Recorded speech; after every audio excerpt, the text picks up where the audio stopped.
Welcome to an extremely special episode of the Tech Meme Ride Home Experience. I'm Brian McCullough, as always, and my co-host, as always, Chris Messina, is here. Chris. Howdy, howdy. Glad to be here. I'm very excited to be part of this World Cup of Entrepreneurs. That's right. This is something we've never done before. I think it's going to be a lot of fun. The whole process thus far has been a lot of fun. But we are going to figure out who the Ne Plus Ultra entrepreneur of, say, the last 30 years is. And to help us do that, we have the boys from the Acquired podcast. And I'll let them introduce themselves individually. Ben, you go first. Brian, thanks for having us. Feels like we've got the super group of podcasters here. So excited to be a part of it. Hey, everyone, I'm Ben Gilbert. I am the co-founder of Pioneer Square Labs, a startup studio and venture fund in Seattle, and the less dulcet tone half of the Acquired podcast, co-hosted by my co-host, David. First in our hearts. David, over to you. I'm David Rosenthal. I am the more dulcet half of the Acquired podcast, I guess. Thank you, Ben. I'll use that from now on. I'm an angel investor based in San Francisco, and thank you guys for having us on here. This is going to be so much fun. Anybody who listens to Acquired knows that we do like insane amounts of preparation, and like everything is scripted to the like T, and like not like word for word scripted, but we love doing stuff like this where we get to just like pontificate without doing research. So thank you. Well, and let me say that Ben and I were talking, I think it was 5 years ago, we did an episode together early on in both of our podcasting careers. And I want to specifically mention this because I listened recently to your 2-part history of Andreessen Horowitz, where you were kind enough to mention some of my early research from the Internet History podcast. And I do have one bone to pick with you two. Oh, go for it. Comes. Here's the problem. You guys figured out. Glad we're getting the arguing out of the way now so that we can all agree on the picks later. You guys came up with the concept or the term that Al Gore was Mark Andreessen's VC. And that's like the most perfect way to put it. So I'm pissed at you guys. Because I did a whole episode about like, did Al Gore really invent the internet and things like that? But yes, like, I remember that one. Putting that in those terms was cute enough that I wish it was in my book. I wish I had thought of it myself. So screw you guys. Second edition. Second edition. Yeah. Okay. Thank you, Brad. Yes. I listen. The Acquired podcast is not an acquired taste. It is an essential listen, and I couldn't recommend it more highly.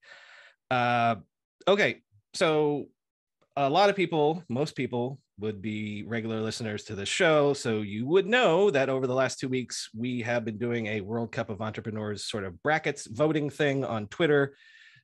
16 entered, only 1 came out of the Thunderdome. And essentially what we're going to do is go through each of the matchups, and we're going to talk about the person that lost in that matchup. And then that will allow us to eventually get through everyone until we get to the one that was left standing. By the way, Brian, when you first explained that to me, I was like, it didn't quite make sense. And then I realized, because in like the NCAA tournament of 64, there's 63 losers. So if you just talk about the losers enough, you eventually cover all but the winner. All of them. Right. Well, and the only winner that we'll talk about when they win, the person that we talk about last will be the winner, right? So that's a way to queue up that we're going to have to talk about. Everybody's got to listen to the end. They got to wait. I like this. Right. Exactly. So we have our first matchup, and we're going to talk about the loser of that first matchup. The first matchup was, and by the way, this was voted on by listeners on Twitter, randos on Twitter, people on Twitter. The matchup was Evan Spiegel of Snapchat, whatever you want to call it, versus Reed Hastings of Netflix. Reed won this 84.5% to Evan's 15.5%. And so again, what we're going to do is talk about Evan first. And here's how I'd like to kick it off. I kind of feel like this should have been closer. We can argue about why it wasn't closer. here's my bull case for Evan Spiegel as a great entrepreneur. How many people have created product? What would be the term, Chris? What would you call like stories, or even before that, like, you know, ephemeral messaging and things like that? It's a new medium, right? That sort of takes advantage of an emerging technology as that technology is still being deciphered or used. He's like the chief product officer for the internet. Right. Well, for Facebook, certainly. Yeah, right. I mean, it's almost better than Jack Dorsey, right? Like, you know, he doesn't even get to be CEO of both companies. Now, do we know, I mean, I guess, does anyone know the story behind that? Like, it's not necessarily that Evan is the one that came up with stories or ephemeral mess. I mean, obviously, you know, early on, ephemeral messaging as I think what Evan probably gets credit for is opening to the camera by default. And so every other, and part of this had to do with, I think, the iPhone getting to a place where it was stable enough where, you know, the camera wouldn't crash and stuff like that. And it was performant. And so that was just unorthodox, because you kind of had to like first start with content, and then it would load a feed, typically, whether that was Instagram or it was Facebook or Twitter. And also remember, the assumption was that people were more consumers. You know, the 90-10-1 rule of social media is that 90% of people are just there to consume, and, you know, 1% of the people are actually content creators. This changed that whole dynamic by turning the camera into a communication device and assuming that a new and younger generation would find it easier to communicate visually through the camera as opposed to sending text messages or anything else. So that was, you know, I don't think it's enough to say stories was the innovation. It was really thinking differently about communication from a generational perspective. Oh man, that's such a good point. Like before Snapchat, yeah, like it really was, you know, I think now about like the percentage. Actually, well, I don't know what the percentage of producers versus just consumers is on like Twitter or Instagram or the like, but like no question in my mind that it is vastly higher than it was pre-Snapchat, and it is all thanks to Snapchat. Taking that, and evolved it, yeah. And also I think like there was like a preciousness about photos before, where if you took a photo, especially if you were coming out of like the Kodak era where you actually used film, then every image that you took needed to be something that was like good and worthy. And everything that you shared on Instagram was curated. And so this, like the ephemerality was a kind of response to the abundance of communicating through visual images. So it really didn't make sense to hold on to everything anymore. Whereas before it was, you know, sacred to have these digital artifacts. What I think Evan realized was, you know, we don't save all of our phone calls. So why would you save all of your, you know, photos that are being shared? Ben, let me ask you this on a straight entrepreneur sort of level. Evan's also famous for not selling to Mark Zuckerberg. And like, let's think of that from the pure entrepreneur standpoint of turning down billions of dollars, being able to say no and being like, I'm going to build a social media company that will thrive. It has been thriving, and has, as an entrepreneur, we remember when Snap stock recently was in single digits and things like that. To have those diamond hands, to use common parlance now, to believe in your vision, like that's a rare thing. Yeah, and the grand irony of it all is that maybe the only person who has performed that same exact act of saying, no, I'm going to go build a social media company of my own that's going to be worth billions, multiple billions, maybe even trillions, and I'm going to turn down your $1 billion offer, was Mark Zuckerberg just a decade before. And, you know, the famous, of course, crying in the bathroom after turning down the $1 billion offer by Yahoo, by Facebook. Vomiting in the bathroom. I'm sure there may have been many other things. There were lots of bodily, lots of fluids involved. No, but Brian, you raise a great point. And even very recently, like I just looked it up, Snap is a $116 billion market cap company. People had counted them down and out. Obviously, So many a lot of times. But think about when Instagram launched stories, and there was sort of that admission to Chris's point that, geez, Instagram is a museum and Snap is a bar, and the bar is way more fun to hang out than the museum. And of course, we're losing a lot of users to it. And of course, they clone stories. And what that did in the 3-6 months after cloning stories was Snap had penetrated the US in a big way, and Instagram launching this basically cut off the need for people to ever download Snap internationally, because they could get the same functionality out of Instagram, where they already had that multi-billion-dollar install base. And so it is really amazing that despite that just gnarly move by Facebook and Instagram to cut off that growth opportunity, they're still $100 billion plus company now and have overcome it.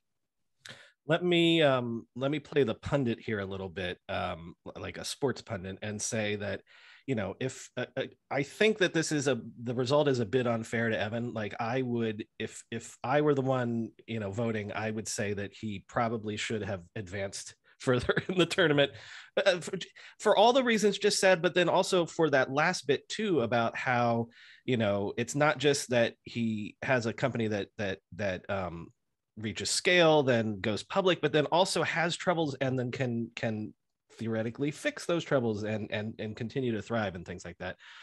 I'm going to move on to play. Can I one quick thing before we move on? Go ahead, David. Am I allowed? Yes, please. Just a meta point that I think we talk about this. We've been talking about this a lot on Acquired recently, but Evan and Snap is such a great example to me of like why startups are important. Like, it would be such a sad world if only Facebook could only be the only ones innovating in social, because none of this ever would have happened. Well, and because it's better for everybody. Facebook would, had Evan not had Diamond Hands own Instagram and Snap, so like it's almost like, and that was before stories, right? So like, right. No stories if that happened. So it's almost like Gandalf style. Evan was the one that stood there in the breach and said, this era is not going to evolve the way that you think it will, you Balrog, you.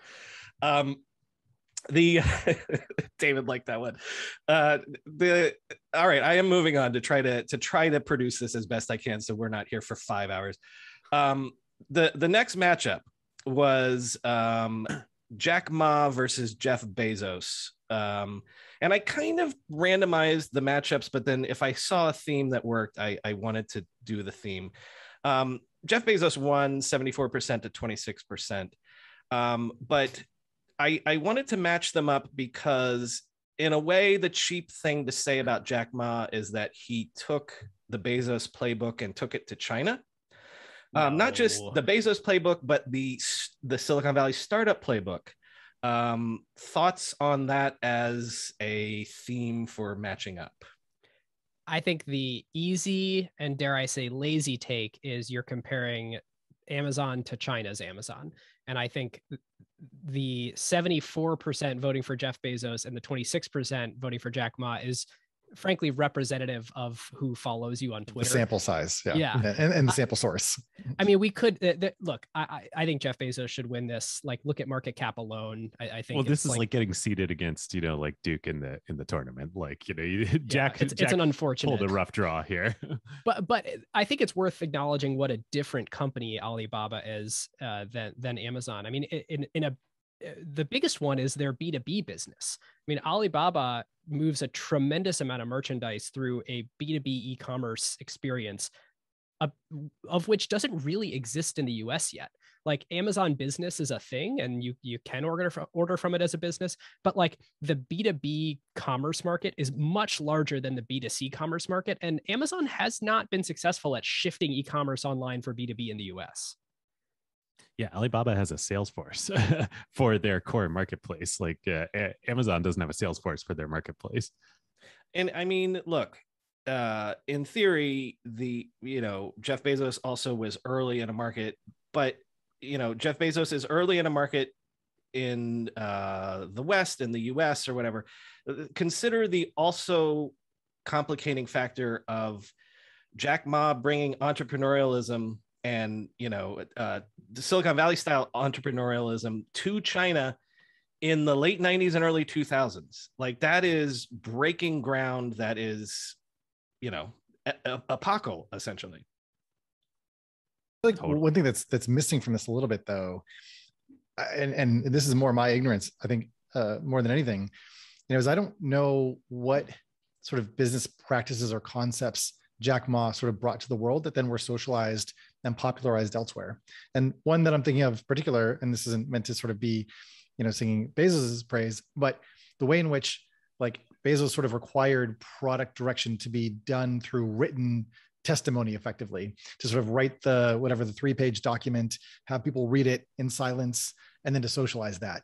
I mean, I'm sure Jack Ma had very similarly powerful and important tactics, but I wonder to what degree those tactics were actually adopted by other companies in China versus the way in which Amazon and its aggressiveness and some of its techniques were socialized within the American business. Have you guys done Alibaba Unacquired? Pardon my ignorance on that. Yes, it was a few years ago, though.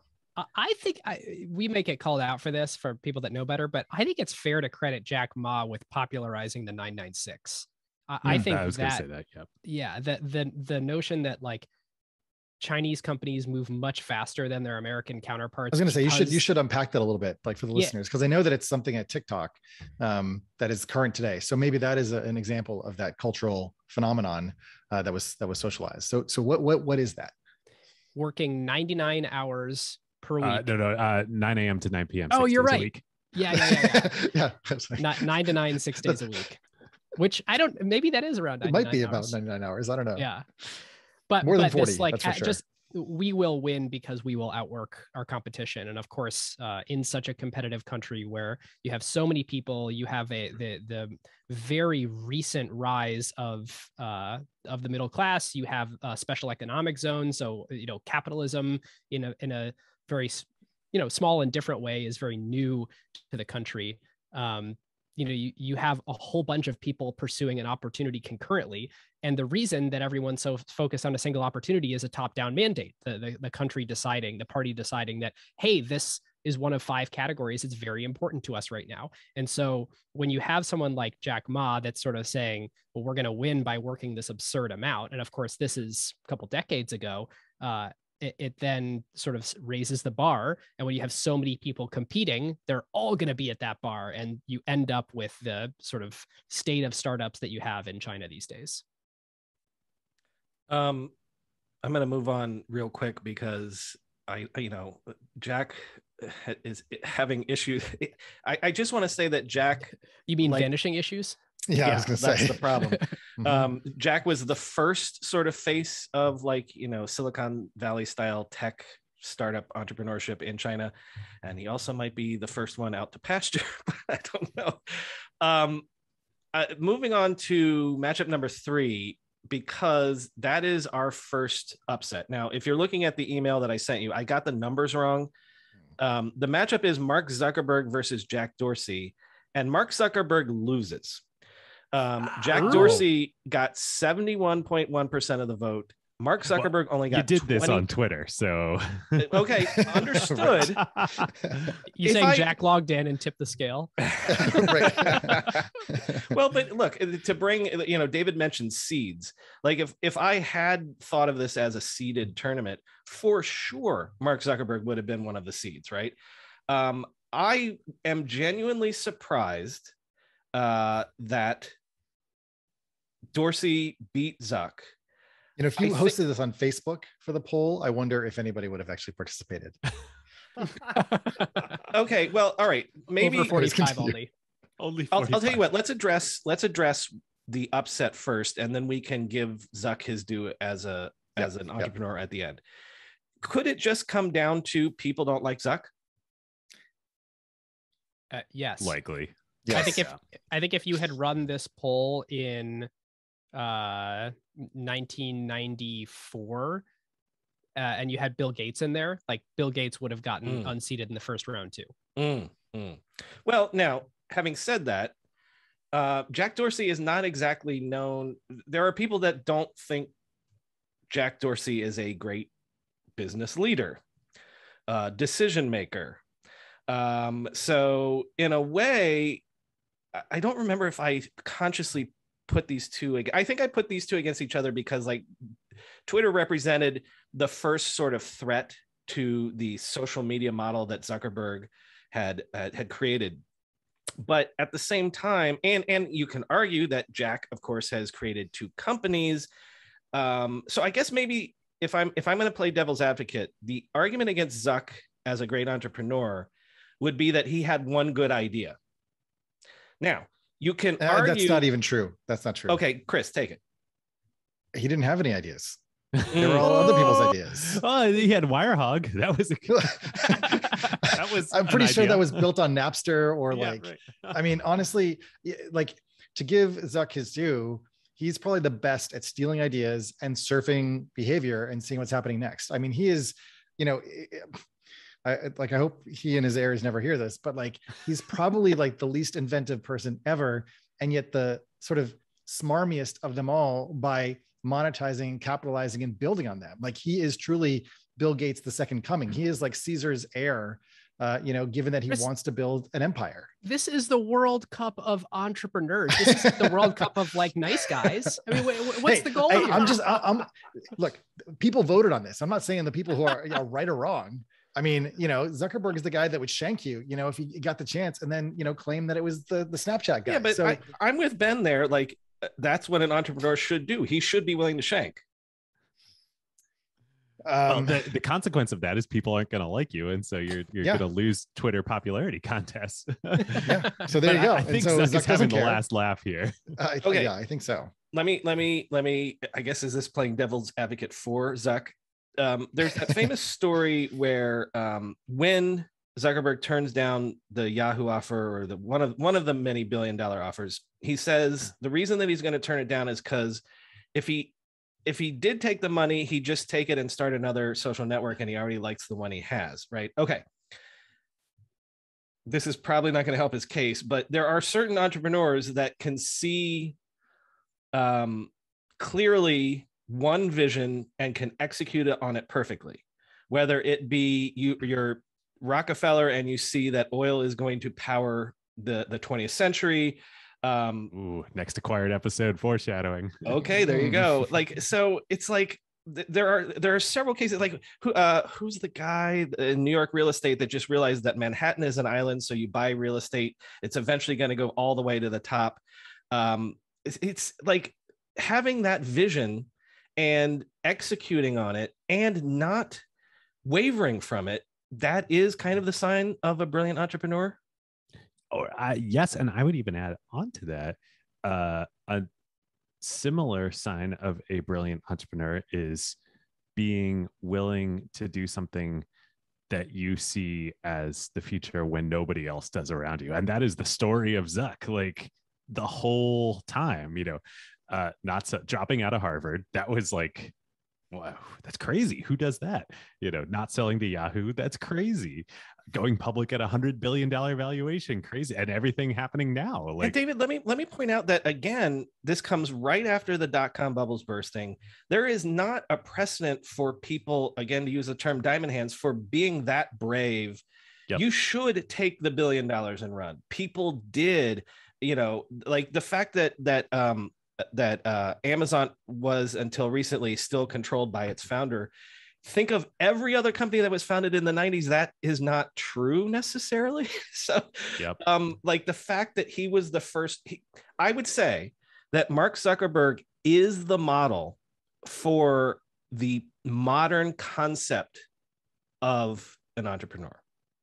Yeah. I mean, the social network inspired so many people. It was the liar's poker of like our generation. Dude, for like 5 years when I would write code, I would do it to the Social Network soundtrack after Totally. that movie came out. Yes.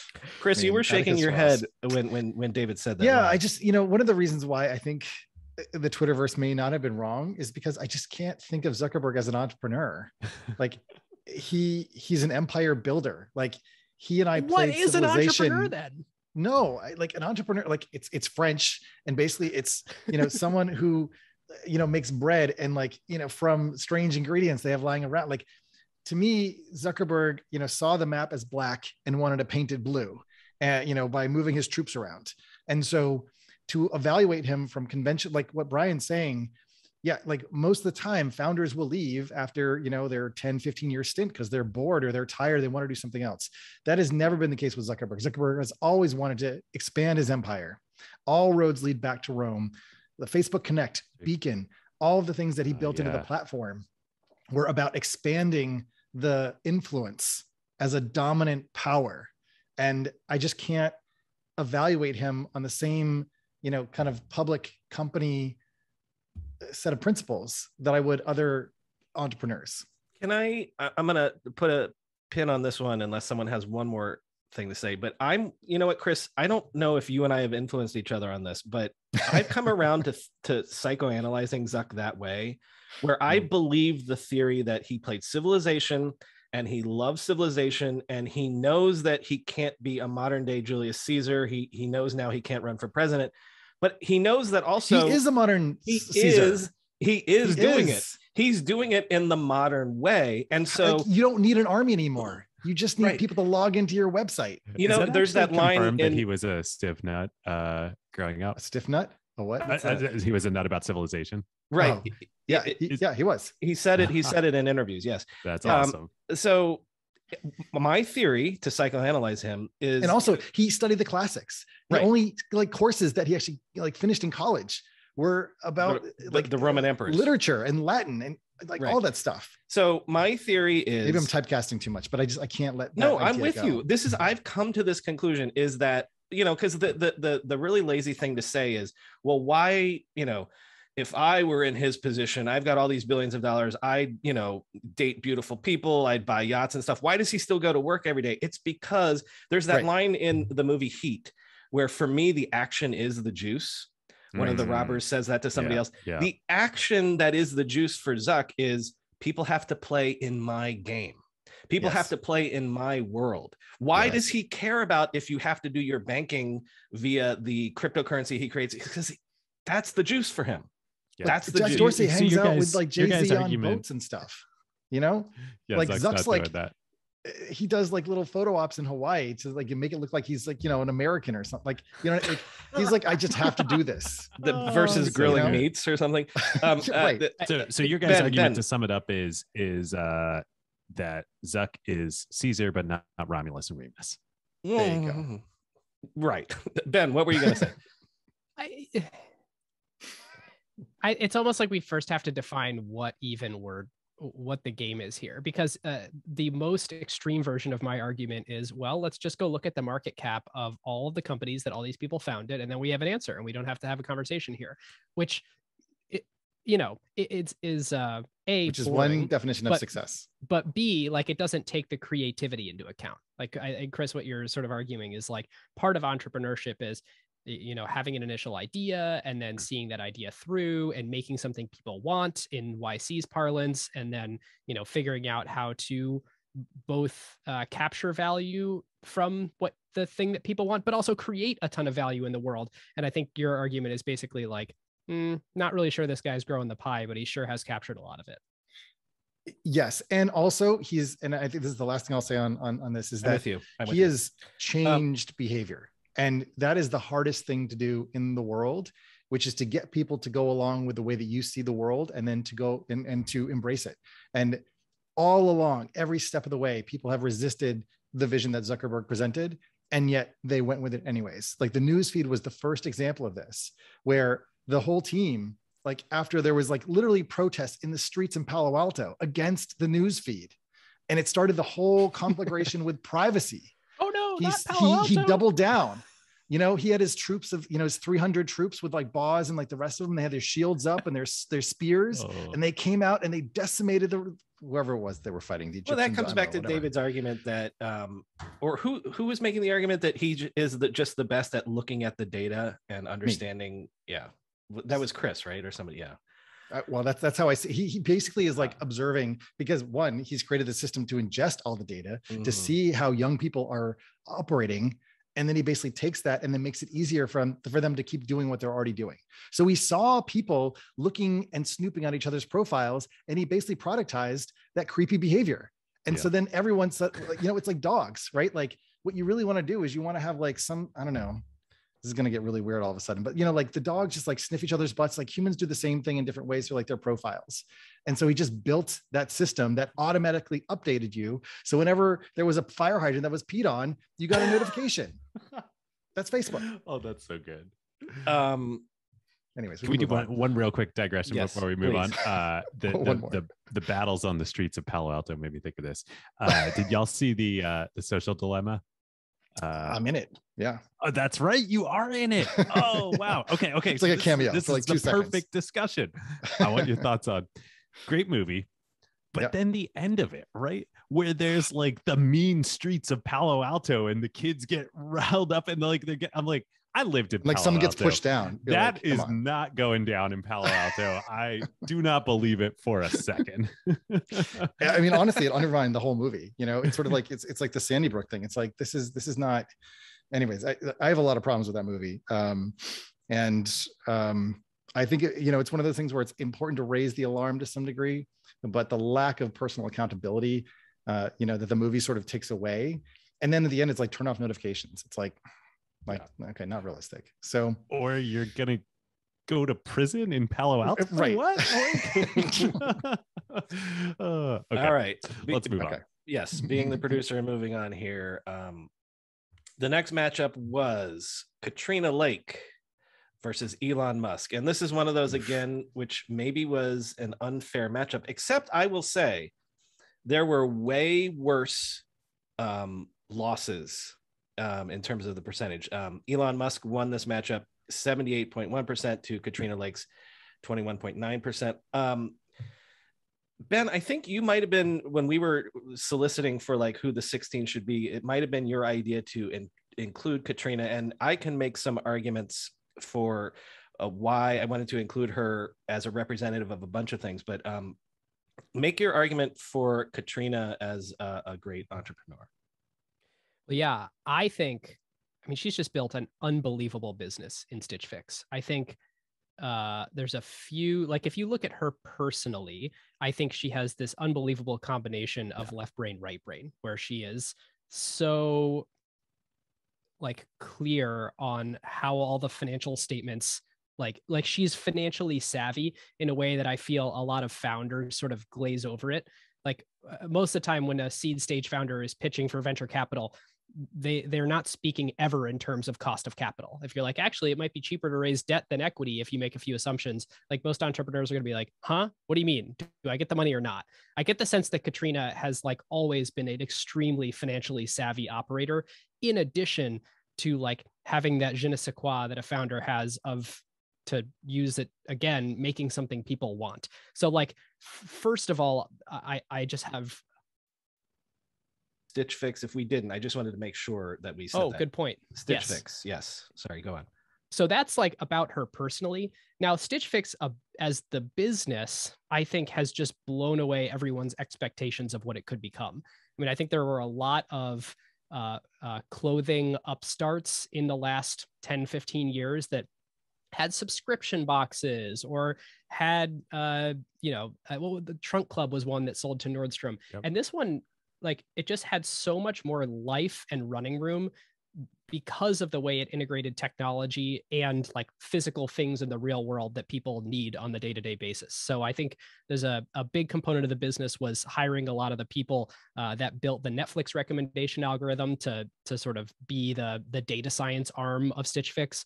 And I've just been continually surprised, year over year, that this business continues to grow quickly, and hasn't been a flash in the pan.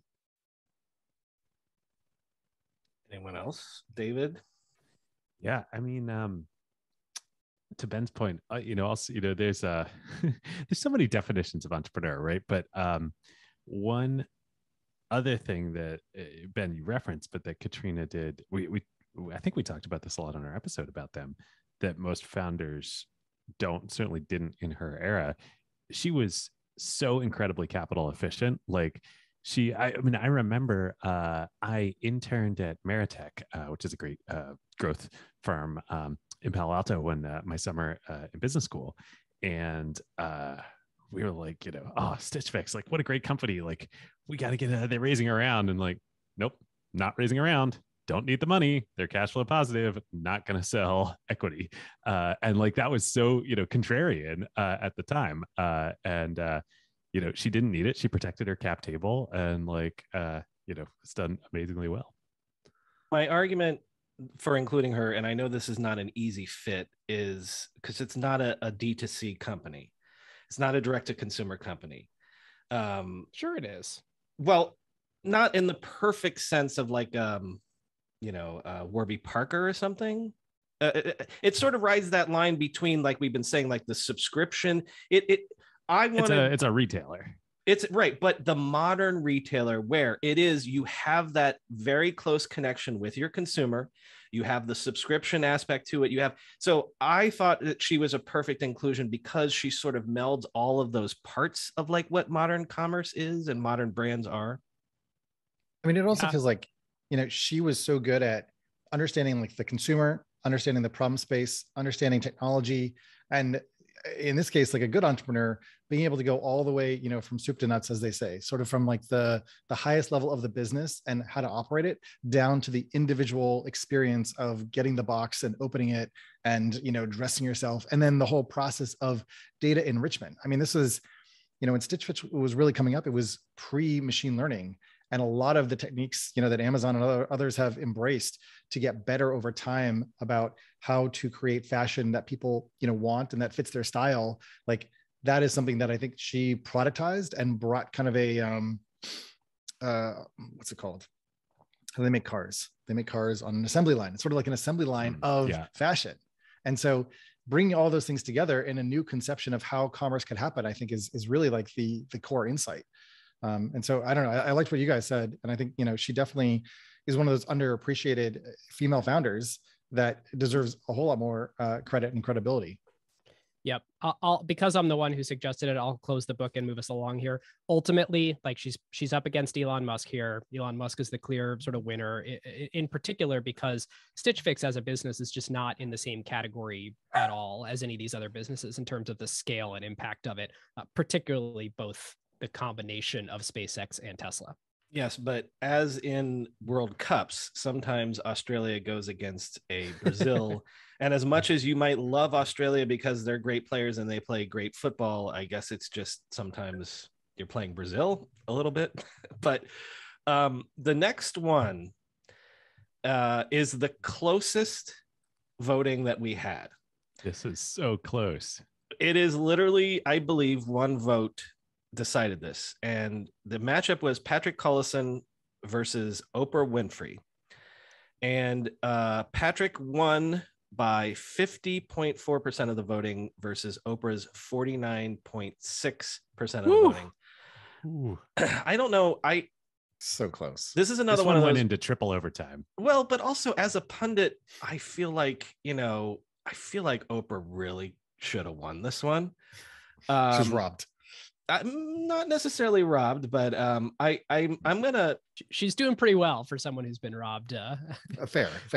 Well, right. She literally lives in the promised land. We're gonna talk about Oprah right here. I'm gonna toss to David. I know why Oprah should have gone farther in this tournament, but if you've got tee me up on Oprah.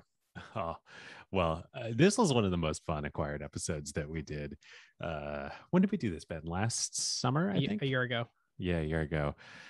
Oh, man. Her story is just like, it is unreal. I mean, talk about like an entrepreneurial story. I mean, she came from like literally everything in the world stacked against her. I mean, she's born in America, right? Like that's one card in her favor, but that was like the only card in her favor. I mean, broken family, sexual abuse, got pregnant at 15, 16, I think, very, very young, just unreal odds growing up in the South as a Black woman at that time, and became Oprah. and the two chapters after that are, when you say she became Oprah, it's worth noting the entertainer that she became. Like I actually pulled the stat from our transcript. At peak, and this is before YouTube, this is before DVRs. So these are actual concurrent people tuning into her show. 44 million people would concurrently tune in to watch Oprah. Like, who captures that kind of live attention, like on an every afternoon basis? Like, just an unbelievable amount of aggregation of attention. But yeah, but like, I think any of these like streamer numbers, like nothing compares. No way. I mean, truly. No. Unless you're at like international sort of like China scale. Like I think like the League of Legends, international like worlds, I think might but compare. I mean, to your point, the way in which people would watch television, in that era, I feel like was a lot more engaged. It was a lot more like lean forward, like solely focused on that attention, because there weren't all these notifications. There wasn't chat. There wasn't all these other ways to be involved. Well, but actually, that's actually why I think she's important to be in here, because, people might say, why in a theoretical, are we talking about tech entrepreneurs? Is she a tech entrepreneur? She has been an entrepreneur in media as it has evolved from the 3 or 4 channels to. I mean, if Evan Spiegel's in here, then she should be in here. Right? Absolutely. I mean, inventing mediums and content to fill those mediums. Well, but not only transitioning from a different kind of media to a modern kind of media, but also the person as a brand. The influencer would not exist without Oprah, right? 100%. There would be no Goop without Oprah. That was the theme of our episode. Like, she was the original influencer. And so the concept, because listen, celebrities had been endorsing products and things like that before, but it wasn't that you were a curator of a lifestyle and a certain, like, it's not just that a certain person is paid a certain amount of money and whatever, but it was Oprah's like, no, these are products that I believe in for my lifestyle that make my life better, and my philosophy of life is something that you will buy into as a consumer, as a business entity, and things like that. She creates that mold 1000%. And the incredible thing about Oprah, like, it's one thing to have a lot of views, views don't put food on the table, but the way that Oprah was able to like constantly be reassessing her surroundings and aware of her power and influence in the world and create businesses leveraging that. I mean, she wasn't a for-hire entertainer by the end. She wasn't employed by people who wanted her on TV. She owned her production company. She started Harpo Media. Really the first person to say, I'm not going to just be talent. Like, right. She was the, like the Jay-Z line, like, I'm not a businessman, I'm a businessman. Like, she was the first, I'm a businesswoman. She was the first media personality to say that. Like, nobody else had done that before, of like, no, I'm not going to work for you. Like, I'm going to own this and I'm going to produce it myself. And then I'll auction it off to the highest bidder. There have been bigger stars over the course of the last, let's say, 100 years, but they always worked for other people. There's that Chris Rock joke of, you think that an athlete is rich. No, the person that's rich is the person that signs their check. Like, so that's the point, is that this concept of talent can be the business. It really kind of begins with her. 100%. Well, I mean, to literalize what you're saying, I mean, it's really self-ownership, in a way that is like transformational. And to have the, I guess, like the vision or the wisdom just to like realize the system that you're in, and then to sort of like buy yourself out of it, so that you can like direct your own fate and then grow this massive business, because you look at what everyone else is doing. It's like, I can do that. So giving herself permission, I think, to go in that path is the path of the entrepreneur. By the way, she's worth like $2.5 to $3 billion. So like, lest anyone think that Oprah is just like famous for being famous. Like, no, she's also rich. Her personal wealth is like the market cap of Stitch Fix. She could buy a Stitch Fix. I want to pin Oprah by saying that she is the godmother of the creator economy, then, to make it modern. And I'm realizing now that, unfortunately, all 3 of the women in our list are all in a row here, which, if you looked at how I did the brackets, wasn't true. They were on opposite sides, but now we're having to do them all in a row. and they're all losing all in a row, although Oprah came so close. I don't know. So the next matchup is Whitney Wolfe Herd versus Bill Gates, which is again another one of those, probably this is an impossible matchup, but I will say again, there were worse beats than Bill Gates won 80.1% to Whitney's 19.9%. I wanted her to be in this as the sort of the post iPhone app business model, but then there's so many other aspects as well to Bumble. Who wants to take on Whitney here? I'm just looking up some stats here. Yeah, Bumble is worth more than half of Lyft at this point. Like I was always sort of assessing like how big can Bumble get really? Like it's a $10 billion market cap company. It's one of the potentially bigger than Dropbox. Well, and the other thing we got to talk about here is it's not just Bumble. She was a co-founder of Tinder too. Right. Well, so that was another sort of like, what was it? And not Enrico, the other co-founder of Zuckerberg, of Facebook. Oh, Eduardo Saverin. Eduardo, thank you. Yes, exactly. Yes, who also got the boot. So she also had a similar fate, getting shanked by your co-founder and your fellow leaders and by the system, and saying, "Screw you guys! I'm going to go do it my way, and I'm going to build a better product that is more inclusive of a whole set of people that are interested in what I have to offer." A sign of an amazing entrepreneur, which is, "Screw you guys! I'm going to bury you." Yep. Like, yep. I mean, I think this is true. I may be speaking out of turn, but my recollection is that Match Group essentially owns and is half owned by, if not half owned, maybe more than half owned by the Russian mafia or other interests abroad. And that Bumble is the only one that is not.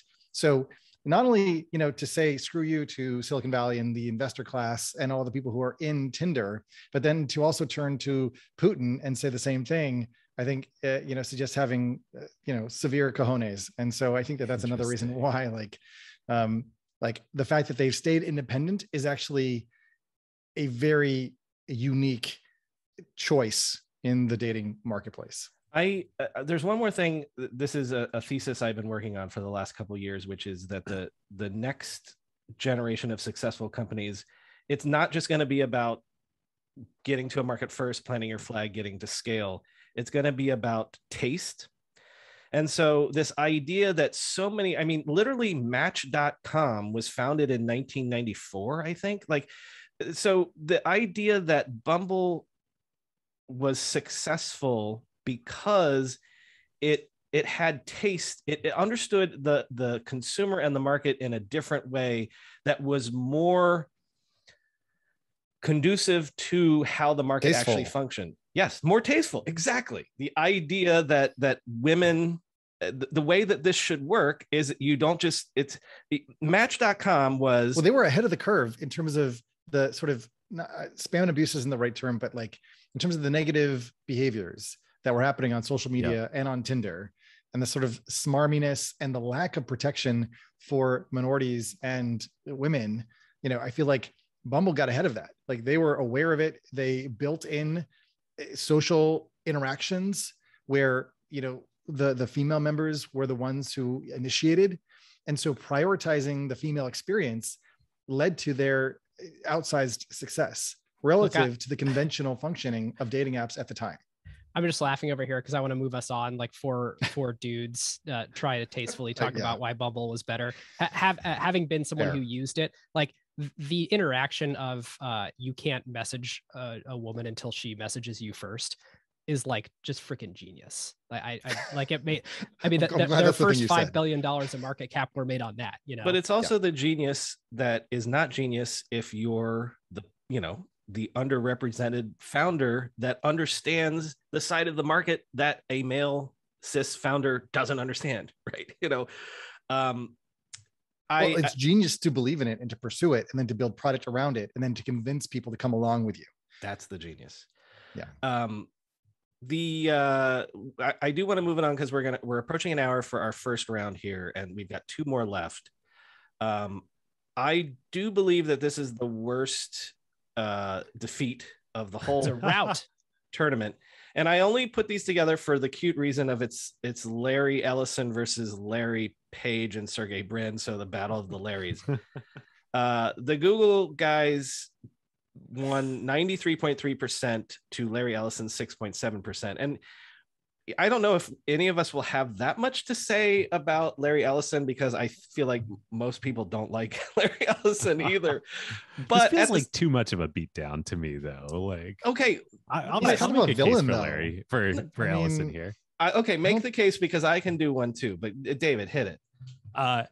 So the case for why Larry Ellison at least should have, performed better amongst Twitter users versus Larry and Sergey would be Larry and Sergey had one good idea once. And it was a really, really good idea, but they had a good idea once. And what have they done since?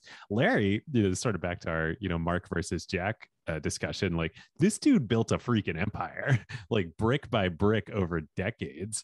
And say what you will about Larry. He is a character non par excellence. But that guy is an entrepreneur through and through. Is that this is a different kind of entrepreneur where you do cobble together your empire. It's not just you have the one idea, you have the one great company. Oracle has, first of all, Oracle, I wanted him in here. I wanted Oracle to be represented because, it represents I think the modern, it's definitely a hardware company, but like the modern enterprise company, right? Mm-hmm. Where, this is the modern IBM, where since the internet era began, people have turned to Oracle to make it happen.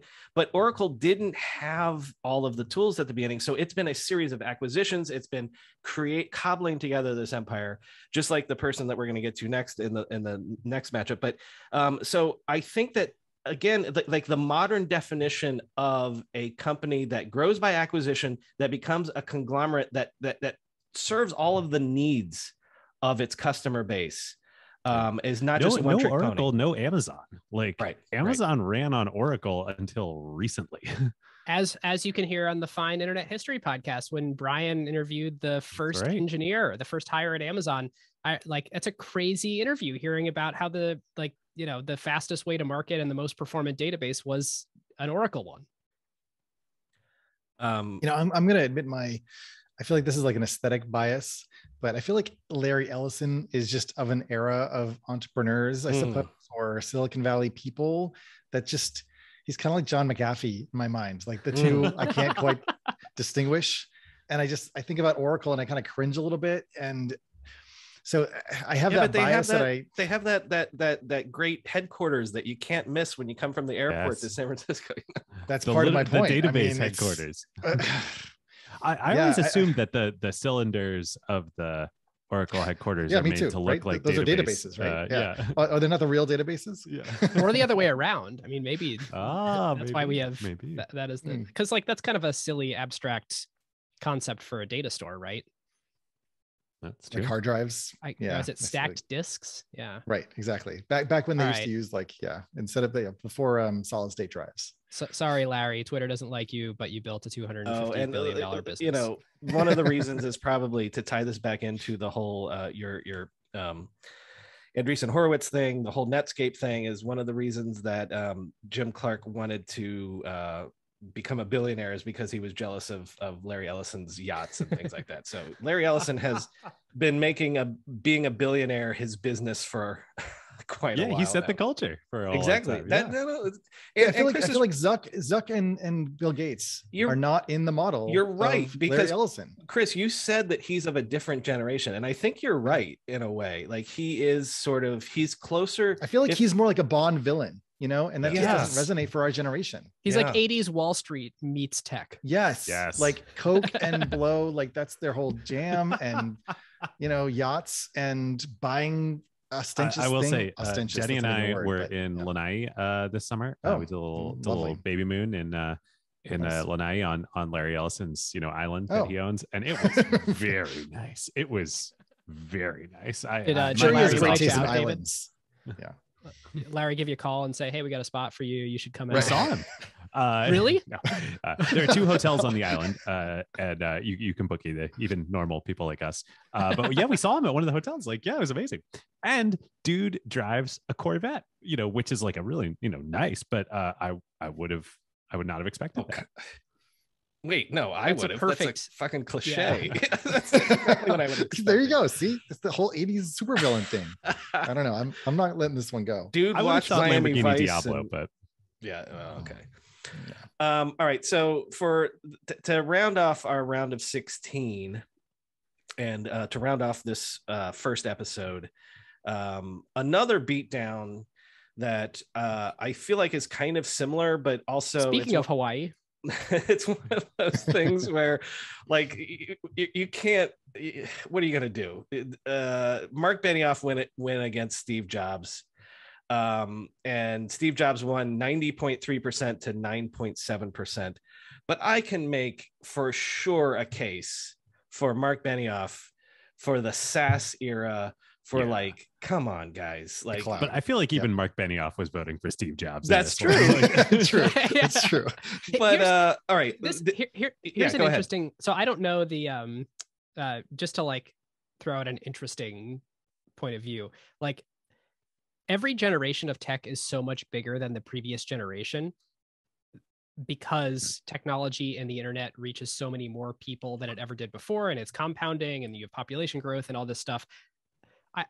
I wonder if Steve Jobs, in all the value creation he did at Apple until his unfortunate early death, is actually less than the total amount of value that Mark Benioff has created at Salesforce, just because of like how much of Apple's market cap today has come from the Tim Cook era.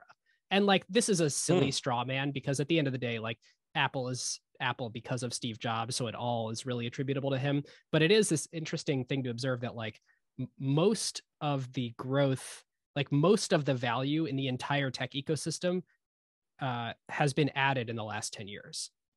And they're companies that are sort of doing the playbook that Mark Benioff sort of can we say that he discovered it, or what was maybe just the first person? I mean, he marketed SaaS, right? He kind of like, I don't want to say put it on the map, but in the sense that he established the original logo was software with a red, X through it. Like, right. So he was like, that, and I think Ben, like, you make a really interesting point. Like the nexus of those two phenomenon, mobile computing devices and cloud software, had to sort of happen together. So there had to be a legitimization of both, because what the iPhone did was it took a communications device, an internet communicator, and a music player all together. These are all one device. You get it? Are you getting it? Are you getting it? I'll do that in our sleep. We'll talk about Steve Jobs at some point, but like just the greatest presentation any human has ever made, that 2007 keynote.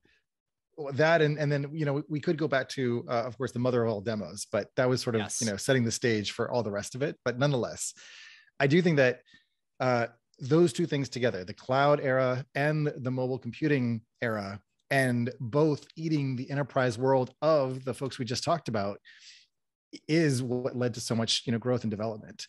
We'll probably save our conversation or comments about Steve Jobs until later, but I think that Mark Benioff is a strain, like he is a, I don't know, I'm thinking about like the Batman universe. Like he's sort of, he's almost, I don't want, like, he's not like Two-Face in the sense that he's like he's not evil, but he has like that strain of kind of persistence, but then comes from like, maybe a good or warm heart kind of thing. And so he's kind of in this ambivalence, like I have an ambivalent sentiment, I think, generally towards him. I've been in Salesforce Tower and I'm like, this is a big, large phallic thing in the middle of San Francisco, but the guy that built it is supposed to be like a nice guy and gives to charity. So I don't really, I'm not quite sure what the vibe is here. You know what I mean? So that's why I'm just kind of left with, between those two, the texture and the grit and the dirt of like Steve Jobs, like feels like you can just dive in there. Like, I'd rather probably, have a cocktail with like, I don't know, Steve Jobs does cocktails, maybe a joint, with Steve Jobs rather than Benioff. LSD. Yeah, I don't know. definitely. I think Mark would be pretty fun to party with. True. Like both. He's both. He's and the enterprise sales guy's enterprise sales guy. as long as he's not selling me the whole time on SaaS, it could be fun. Well, listen, I'm gonna bring this episode to a close because we're almost exactly an hour. When will we talk about Steve Jobs? What will we say about Steve Jobs? You're going to have to tune in to episode 2 to find out. Thank you to all of the people on the panel here, David, Ben, Chris. Tune in next week for episode 2 to find out who makes it through the are we allowed to say Elite 8? No, probably not.